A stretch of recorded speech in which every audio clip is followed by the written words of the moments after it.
Y'all ready? It's time to talk ball with Spunky Spectrum. Let's ride! Ow.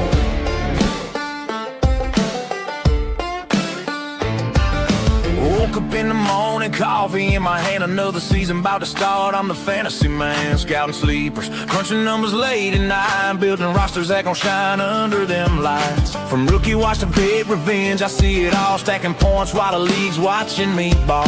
Best ball drafting, no waivers, just pure skill. I'm taking shots, watch the whole league getting killed. Yeah, the grind don't stop, the picks stay high. When the money's on the line, I connect the dots. We're talking fantasy football, best ball drafting deep. Spunky Spectrum spinning, put a league to sleep. 15 grand on DraftKings, cashed it like a king. Now the whole damn country know I run this thing. Yeehaw, raise them up, another W in the books.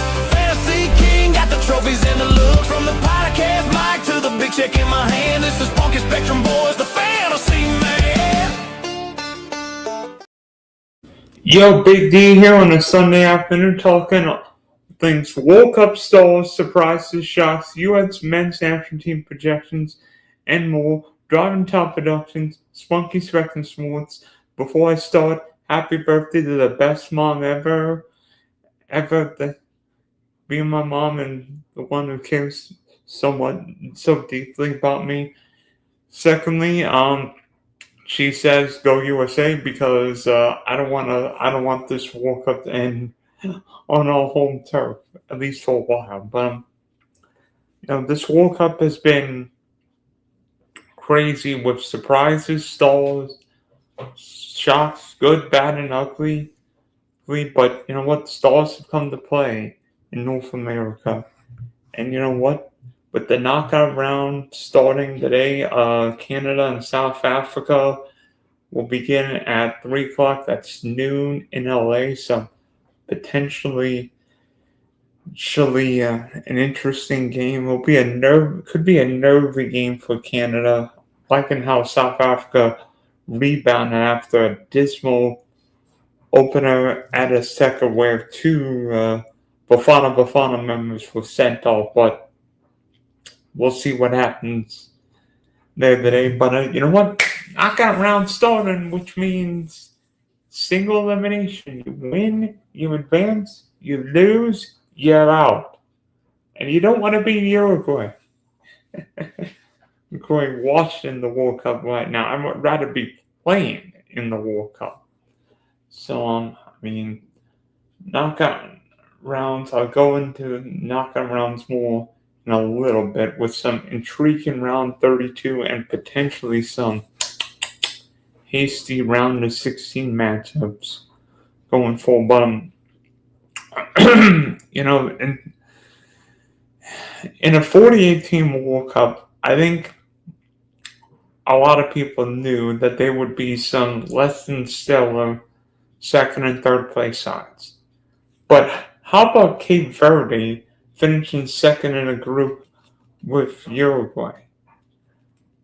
Cape Verde's population, 540,000 people, and yet Cape Verde's in the round 32. Now, of course, they're going to play Argentina and Miami, so I'll probably be 99% Argentina and Lionel Messi fans. But yes, look, Cape Verde, and they got 3 draws and everybody's won. Well, they haven't done anything. It's like Cape Verde drew against Spain. That's saying something to draw against the European champs. And while Cape Verde's got little to no chance of being Argentina, I think it's an incredible story. What a small island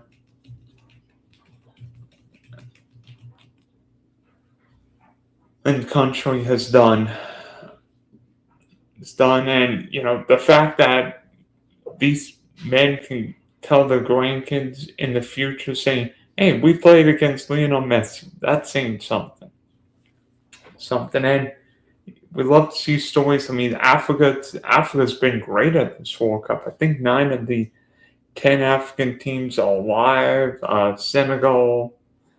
I'll talk about another surprise, DR Congo. Now, The last time DL Congo made the World Cup was back in 1974, where that country is known as Zaire. And now DL Congo, because of the result last night is in the round 32. Euro historian, thank you. DL Congo's in, beating Uzbekistan 3-1, and of course getting that member draw against Portugal. But I think it's amazing what DL Congo has been, because some of these sides haven't been to the World Cup in 50 years, and seeing DL Congo, seeing Cape Verde make great runs here. Algeria, Ghana, like, Africa's put together a really good World Cup. Senegal plays Belgium next. I mean, of course, we're going to see what happens. Maybe one of those teams could cause an upset. Maybe Senegal could beat Belgium.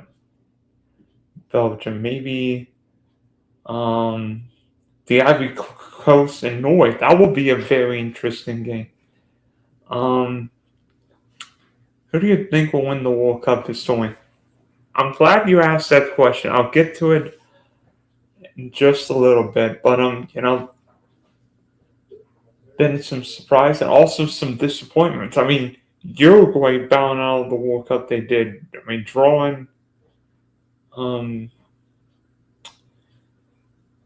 its first two games, and in really a lackluster game against Spain. Really no thought of scoring. I mean, Marcel Bielsa's a great manager, but his time has come, and maybe Uruguay just self-destruct. A player was sent off. It seemed like Uruguay. And we saw the veteran Uruguay keeper make a couple big errors second game, and then a horrible mistake in the third group game, and then he was substituted at halftime, Muslera, for the other goalie, and you wonder if Bielsa regrets not playing the other guy over Muslera, because other than that, Spain didn't really create much, but that mistake cost Uruguay a chance at the round of 32, and they could be playing Argentina and Miami next Friday night. But very disappointing World Cup. I think I've heard that Uruguay canceled the charter plane and will force everybody back into regular plane with strangers. But Uruguay won the World Cup in 1930 and in 1950, but not making it out of the last two group stages, very disappointing. Darwin Núñez. I think Darwin Núñez forgot how to play football, because that's not the same player I remember from Liverpool. I think Spain. Well, if Spain could figure out how to get Rodri and Lamine Yamal right, because I don't think Rodri looks like himself. And I'll get to Spain in a minute here. Spain, Portugal, few sides, but I didn't really like Bielsa taking off Valverde at the 57, 58 minute when Uruguay needs a goal. Taking off your captain, not a good move. Not a good move, and the red card was just stupid. You could have argued the red should have happened earlier, but straight leg, and yeah, that's a red card in itself.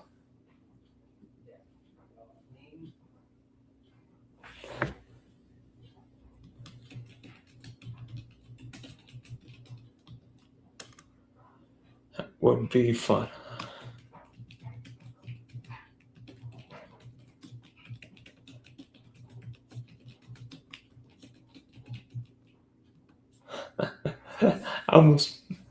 But it just shows one team plays more defensive, can get a 0-0 result. The other team can't. And a proud football nation, Uruguay can't even make it to a 32-team knockout round. they've got major issues. But you know, interesting question. I don't know if you call it a surprise, but maybe a disappointment. I look at Spain and Portugal. I mean, yeah, Spain won the group with Uruguay and Cape Verde, but be honest with you, the Spain team looks more like the 2022 World Cup side than the same side that won the Euros. Yamal still doesn't look right. I don't think he's fully fit from his hamstring issue. And really, that Spain side's like pass, pass, pass. Like so much conservatism with Spain. And yeah, while Spain's won its group, I don't see the same Spain side from the last year. Rodri doesn't look 100%. Yamal was very quiet against Uruguay. And, frankly, I think Pedri's a little gas.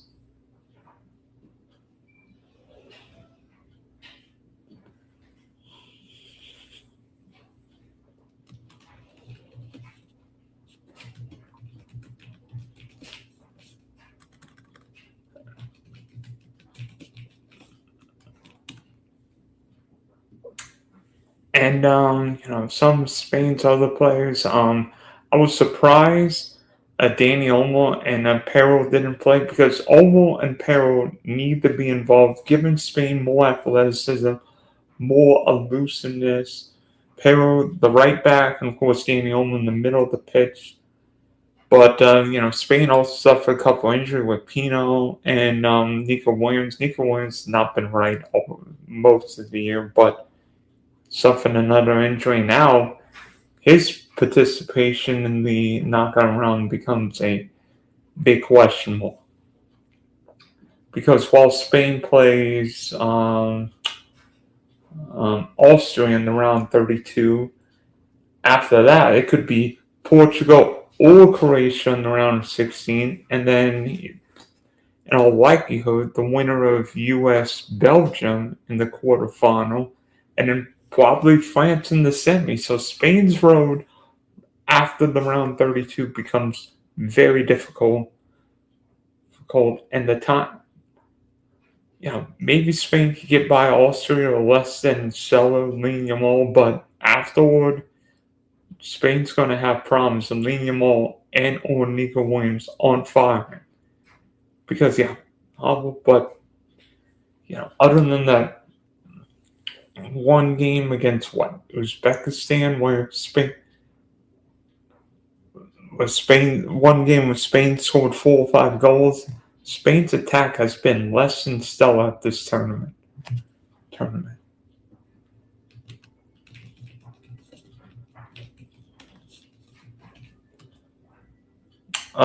Saudi Arabia. Portugal played Uzbekistan 1-5-0. Thank you.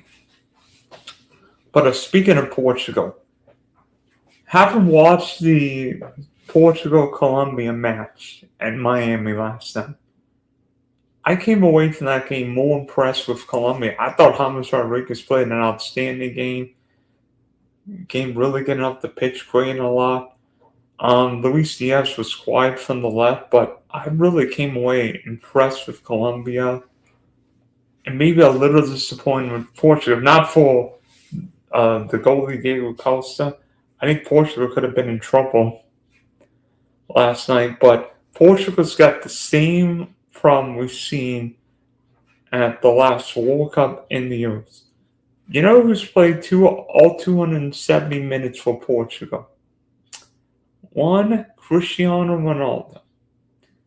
And Roberto Martinez and Portugal have run into the same old question. How to use a 41-year-old striker with the best midfield in the tournament.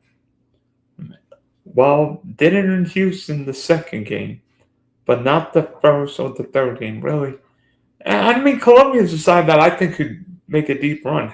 Heck, they might even win the tournament for all we know. But I look at Portugal and wonder, maybe Roberto Martinez should have used Gonzalo Ramos, because why is Gonzalo Ramos on the team if he's not playing? Gonzalo Ramos adds more athleticism. And I think Portugal can play without Ronaldo. Argentina, but he makes the comparison with Ronaldo and Messi. But Argentina can play with or without Messi. Now, it's a different style, different way Argentina plays. I mean, yes, every team would want to have Messi. Every team would want to have Ronaldo. No. But, hi, Katie Kerr. But I don't think Portugal can win this World Cup if Ronaldo's playing 90 or 120 minutes every game, because Ronaldo's not going to track back and not. Thank you for tuning in, Katie. But I don't think Portugal. Yeah, I'm grinding. It's a Sunday afternoon. But I don't think Portugal can win if football's coming home. Well, you know what? I'm going to talk about England next just for you, Jack. But yeah. Up the lines. Yep, 3 lines. I know, mate. But I think Portugal's got to get Gonzalo Ramos involved. I mean, you could argue maybe Portugal's got too many midfielders. Maybe Vitinha, maybe Neves, maybe Bruno. I think Portugal's got to figure out how to incorporate Bruno Fernandes. Otherwise, this team's going to end up disappointing and wasting all these great midfielders. And Portugal's group, knockout round potential is very difficult. I mean, they have Portugal faces Croatia in Toronto. By the way, have you seen the ticket prices to watch Ronaldo and Luka Modric north of the border? Could have afforded a call back in the day with how much those tickets are. And then face probably Spain, and then even face the US or Belgium, and then probably France in the semifinals. So Portugal's road by drawing last night became a lot harder, because they could be on Colombia's group and have Ghana. Now, I'm not saying Ghana will be easy, just ask England about it, but Ghana and then Switzerland, Algeria, before in all likelihood facing Argentina in the quarterfinal. But, Jack Booth makes it easy. How about England? Is football coming home? Well, England won 2-0 yesterday. I mean, frankly, I think the score, I think England may have been a little unlucky and a little lucky. Lucky for whatever reasons. England's done great at set pieces. I don't know if there's something where like England and Arsenal can score a lot of set piece goals, but seemingly that's what happens. I mean, goal by Bellingham, and then, of course, Harry Kane doing what he's done better than any Englishman in the World Cup, and that's score goals. Harry Kane with his 11th career World Cup goal, which broke the tie with Gary Lineker. But I think there are issues I see with this England team, Jack. Maybe Thomas Tuchel's decision to ignore or exclude playmaker passes, whether it be a Trent Alexander-Arnold, a Matthew Gibbs-White, a Cole Palmer, could come back to haunt him, because if teams are going to sit in those low blocks and playing on the counter, not having that guy to pick a pass could prove detrimental to England's chance. But Thomas Tuchel has got reasons to pick for his roster moves. He wants a more athletic roster, one that can break, one that can go box to box. That's why Jude Bellingham's in there, Morgan Rogers. And I think what we saw yesterday is that England's a very fast team, but maybe a team lacking that one pass of the football. And honestly, looking at that game, I think the right back Wenzel, whatever his name is, didn't really provide anything on the width. Spence really came in and gave England more width. And with Nico Riley, even though he's a left back, I almost see him more as a midfielder or winger because he gets up the pitch so much. O'Reilly's a big guy, bigger than me, with a great ability to head the ball. And I think having those fullbacks who can get up the pitch, wide in the area, will spread out the defense and it will provide more room for Bellingham, more room for Saka, more room for Rashford. By the way, speaking of Saka, I didn't really think Bukayo Saka looked like himself. I mean, Saka and Lee Yamal looked like two guys who haven't played or who aren't 100%. I mean, Saka's still dealing with that Achilles issue. Started yesterday, really didn't look great. And Weka came on and she looked okay, but I think England's got issues. I mean, Rashford came on, started, played the whole game, looked okay, but Anthony Gordon on the first couple games didn't look good one bit. I think Jude Bellingham was England's best player by far yesterday. Really controlled the game. Played a little deeper than we're used to seeing Elliot Anderson, of course, runs. It's like Declan Rice in midfield. Harry Kane scored his goal, but again, it can't be all on Jude Bellingham and Harry Kane. I think England's going to need help from the wide men, because other than that, if England ends up facing Mexico at Azteca, having those wide men will be huge in limiting Mexico's defensive prowess. Because Mexico and Spain are the two teams that haven't allowed a goal in this tournament. And if England's going to break on Mexico, they're going to need the wide men. And, England's defense really wasn't tested a whole lot. I mean, Pickford did make a couple saves, nothing crazy, but Kwanzaa, Willian looked great yesterday. I mean, neither one of England's center backs, unless Stone starts, is great with the ball in his feet, so that could be an issue. I mean, Pickford, not the biggest goalie, but he started loads of games.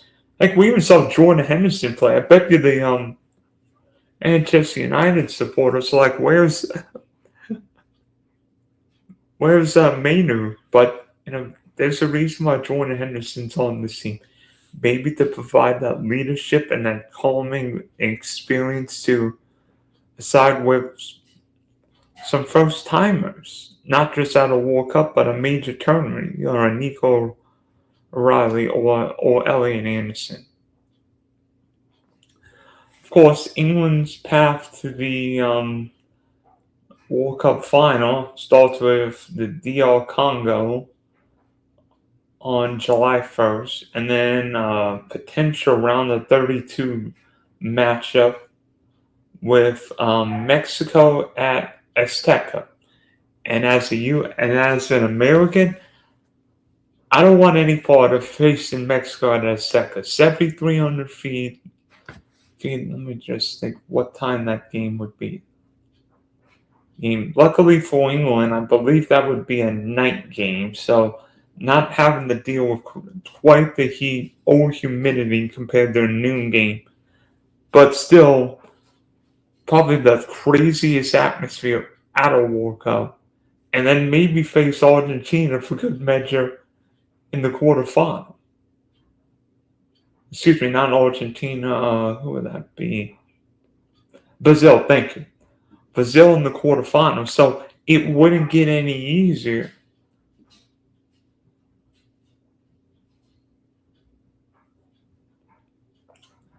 For England. Now, England's on the side of the bracket where Brazil, Argentina, Colombia, and Mexico. So, a lot of people are going to complain that Lionel Messi and Argentina basically have a walk through to the quarterfinals or semis, but maybe how FIFA could rank the teams is rank them like 1 to 32, two in a way like the NCAA men's basketball tournament. Maybe put up like expected goals scored and conceded, or expected goals conceded, because then we can figure out like who the best teams are.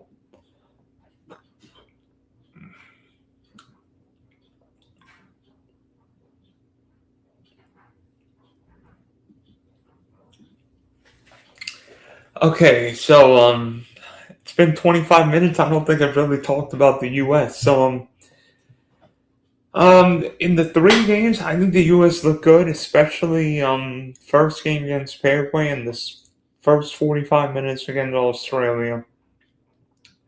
Not really going to take too much from the third match against Turkey because the U.S. basically rotated, didn't really play a lot of guys. I mean, Pulisic played the last half hour or so, but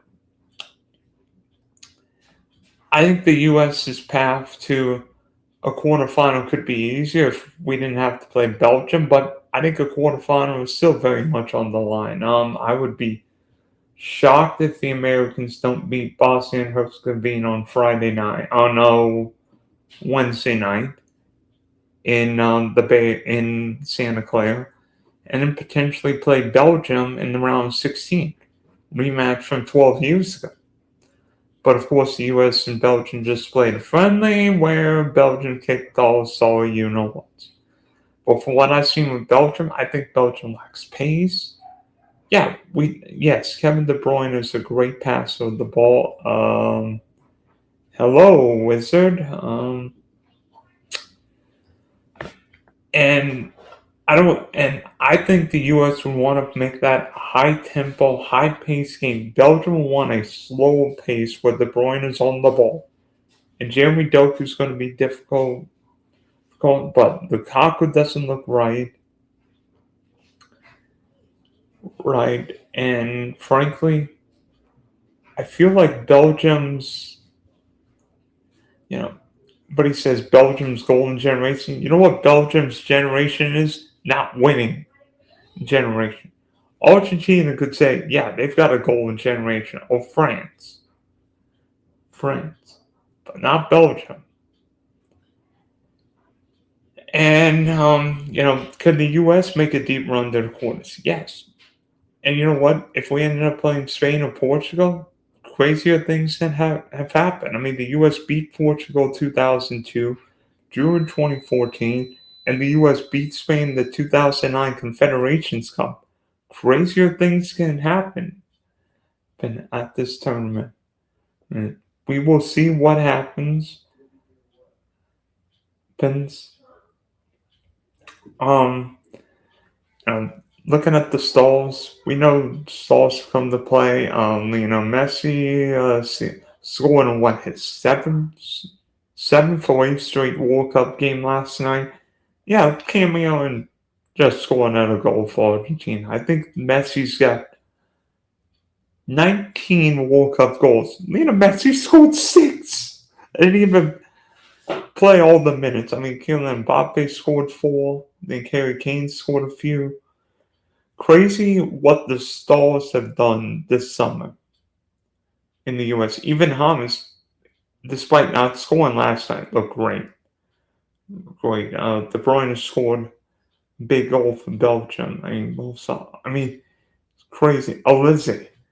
Funny, Kylian Mbappe scored 4 goals for France.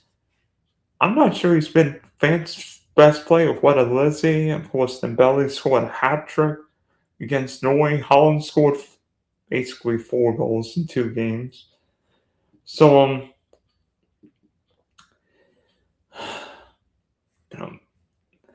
they're all question marks into whether Norway should have played, guys. I mean, I don't know if Norway could have beaten France straight up, and Norway faces the Ivory Coast. But I think Norway's manager realized we're better off giving our guys a rest and having a fresher, healthier, fitter squad for the Ivory Coast match than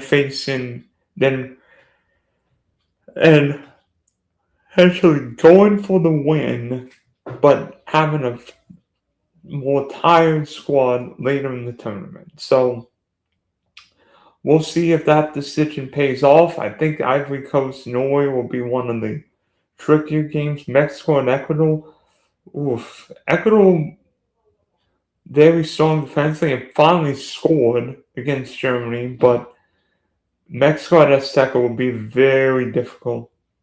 Bet against, I mean, Belgium, Senegal. Ooh.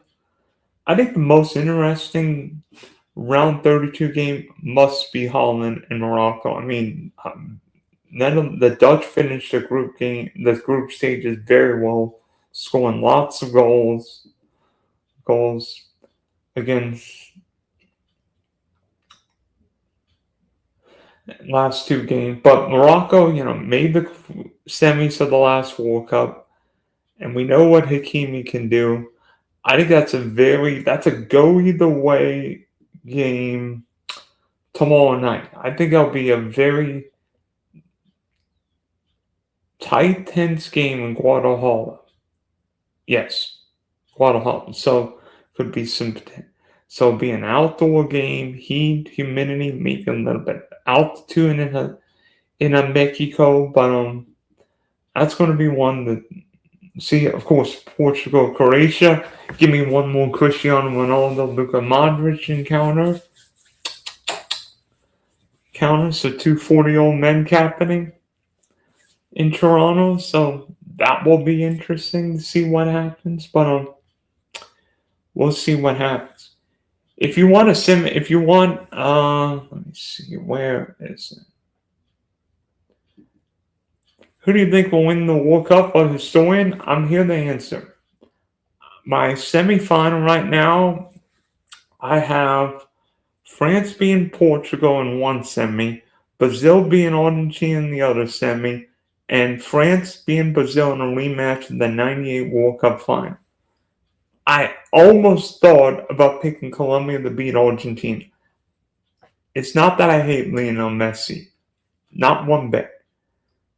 But I worry about Argentina's lack of depth on the back end and whether Lionel Messi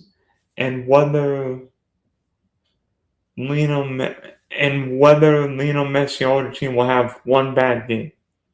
Because Argentina's group stage could not have been any easier. Frankly. And I don't know, maybe Argentina's road to the group stage, to the quarters and semis will help, but we'll see. And I think France will be very difficult to beat. Somebody's going to have to play awful well to beat them.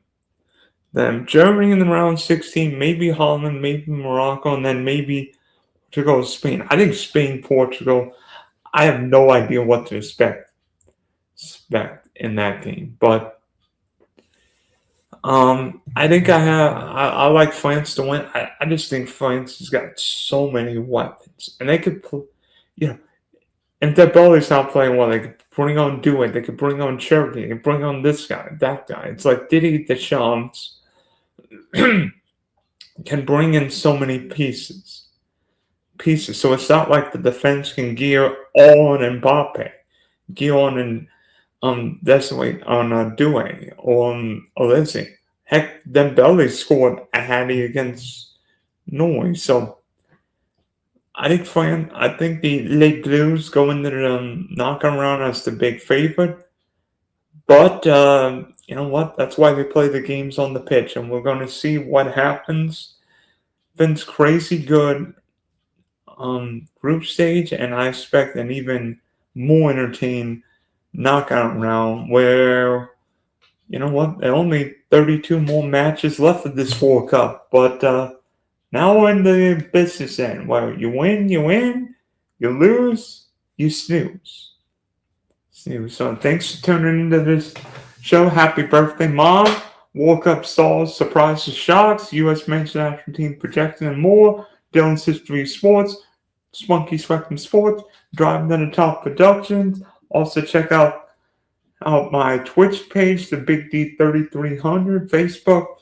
I'm everywhere. This is the Big D, signing off for now.